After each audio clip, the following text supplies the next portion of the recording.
بخار صاحب، جس طرح سے بھارت کے اندر علیحدگی پسند تحریکیں جو ہیں وہ زور پکڑتی جا رہی ہیں، کیا لگتا ہے کہ انڈین فیڈریشن کے لیے یہ نقصان دہ ثابت ہوں گی؟ بہت بڑا چیلنج ہے یہ انڈین فیڈریشن کے لیے.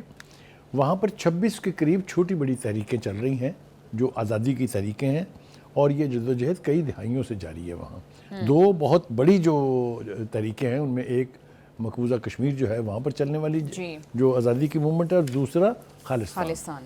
یہ دو بڑے علاقے جو ہیں، یہاں پر یہ جو کچھ ہندوستان کر رہا ہے وہ پوری دنیا کے سامنے ہے.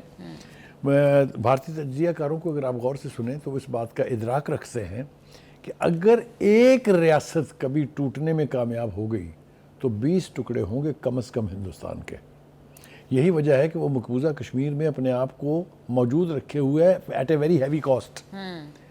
کیا قیمت ادا کرنی پڑ رہی ہے بھارت کو مقبوضہ کشمیر پہ اپنا قبضہ جاری رکھنے کے لیے، یہ جا کے بھارتیوں سے پوچھیں.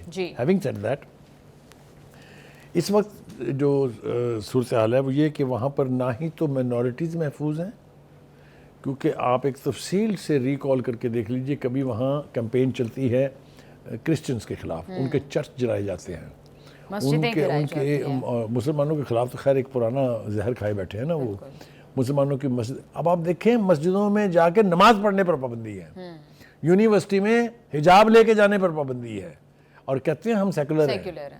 ٹھیک ہے، تو یہ جو مسخ شدہ چہرہ ہے ہندوستان کا، اس کو اگر آپ عالمی سطح پر دیکھیں تو یہ نوز ڈائیو نیچے جا رہا ہے انڈیا. آپ نے دیکھ لیا حالیہ کانفلکٹ ہو یا انٹرنیشنل ارینا ہو، وہاں پر جو اس کے ٹریڈیشنل ایلائز تھے، چاہے وہ رشیا تھا پہلے، چاہے اب امریکہ تھا، وہ بھی اس کے خلاف جو ہے آواز اٹھا رہے ہیں. ٹرمپ نے جو دھمکیاں دے چھوڑی ہیں ہندوستان کو، وہ آپ کے سامنے ہیں. ہیونگ سیڈ دیٹ، جو ناگالینڈ کی جو موومنٹ ہے اس کے تو لیڈر کا ایک کا بیان بھی ہے. انہوں نے کہا ہے کہ اگر آپ نے اپنی یہ کرتوتیں جاری رکھی، یعنی ہمارے خلاف یہ کریک ڈاؤن جو آپ نے شروع کیا وہ جاری رکھا، تو پھر بہت جلد جو ہے آپ ایسا کچھ ہوتا دیکھیں گے کہ آپ کے پاس کوئی راستہ نہیں رہے گا. بخار صاحب، ابھی آپ نے بات کی کہ تقریباً کافی عرصے سے 2-4 دہائیوں سے یہ جو ہے وہ علیحدگی پسند تحریکیں جو ہیں وہ جاری ہیں. کیا لگتا ہے کہ اب یہ اتنی اسٹرانگ ہوتی جا رہی ہے کہ مودی حکومت جو ہے وہ گر سکتی ہے اس کی وجہ سے؟ دیکھیے، ایک تو یہ کہ مودی حکومت کے زوال کے کئی باعث ہیں، بہت ساری چیزیں ہیں. جو اس کا سب سے بڑا ترانہ تھا وہ یہ تھا کہ I am a military mind in this region, میرے کی طرف آنکھ اٹھا کے بھی کوئی نہ دیکھے. وہ متھ اس کی آپ نے دفن کر دی ہے اس کے چرنوں میں کہ یہ پڑھیے یہ پڑھیں آپ کے رفیل، یہ ہے ملبہ، یہ تصویریں ہیں، یہ ویڈیوز ہیں. دوسری بات یہ ہے کہ اس کی جو گرپ ہے حالات پر، ہندوستان کی سوسائٹی پر جو گرپ ہے وہ ہلکی پڑ رہی ہے، اس لیے کہ مسلمانوں کے خلاف جو کچھ ہو رہا ہے. مسلمان وہاں کم نہیں ہے، 24 کروڑ مسلمان بستے ہیں ہندوستان میں. اسی طریقے سے جو باقی کشمیریز ہیں ان کے ساتھ دیکھ لیں. جو سکھ کمیونٹی ہے، جو سب سے بڑی کنٹریبیوٹنگ فیکٹر ہے کہ اناج صرف پنجاب پیدا کرتا ہے اور پورا ملک کھاتا ہے، ٹھیک ہے، ان کے خلاف جو ان کے رویے ہیں اس کے لیے کسی تعارف کرانے کی ضرورت نہیں ہے، نہ کسی کو بتانے کی ضرورت ہے. Bharat stands exposed. جس طرح کے امیجز باہر جا رہے ہیں کشمیر کے حوالے سے، جس طرح سے ہر کشمیری کے اوپر 2 فوجی جو ہیں وہ متعین ہیں، آپ نے دیکھا اس کے باوجود بھی وہاں کرفیو زیادہ صورتحال رہتی ہے. بالکل. بخار صاحب، اس دفعہ الیکشنز میں بھی بی جے پی کو جو ہے وہ بہت بڑا دھچکا لگا ہے. ان کا نعرہ تو یہ تھا کہ اس دفعہ 400 پار، لیکن 300 بھی سیٹس جو ہیں وہ نہیں کر سکے.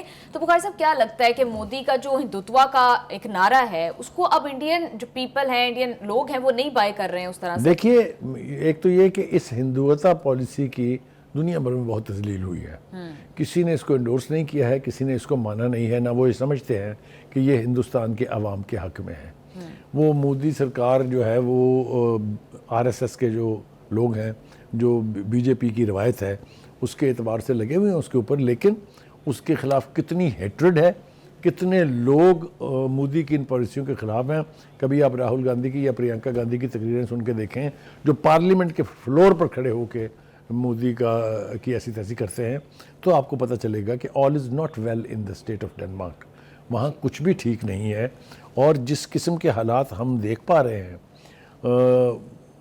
کب ٹوٹے گا یہ تو میں نہیں کہہ لیکن یہ میں آپ کو بتا دوں کہ یہ جو تحریکیں وہاں چل رہی ہیں یہ اپنے منطقی انجام کو میری اور آپ کی زندگی میں پہنچیں گی. جی بخاری صاحب بالکل ٹھیک کہہ رہے ہیں. اور جس طرح کے کرپشن کے سکینڈلز مودی حکومت کے نکلتے آ رہے ہیں, چاہے وہ گوتم اڈانی ہوں یا جو اور بھی ان کے کیسز ہیں, میڈیا کو جس طرح سے کنٹرول کیا جا رہا ہے, یہ انڈیا کے لیے زیادہ دیر تک فائدہ مند ثابت نہیں ہوگا, and neither for their international image. Programme کا وقت ہو گیا ختم, ہمیں دیجیے اجازت. سی یو آل آن منڈے. اللہ حافظ.